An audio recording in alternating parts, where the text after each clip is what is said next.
De año 2010,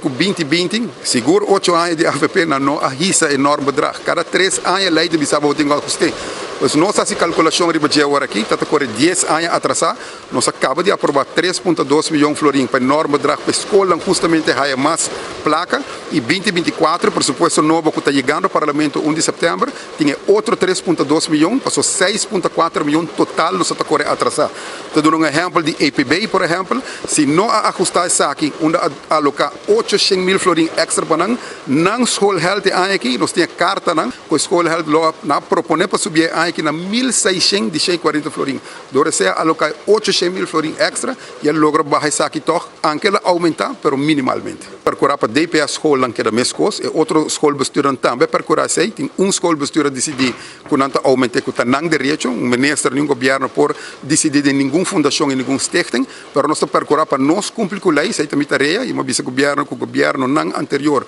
não cumpre com a lei, maneta batata, segura a AFP não, nenhum área de 8 áreas não, e para motivo nós alocar 6,4 milhões, 3,12 áreas aqui, 3,2 outra área. Bueno, se nós conhecemos político, por exemplo, populista, mas não é que man,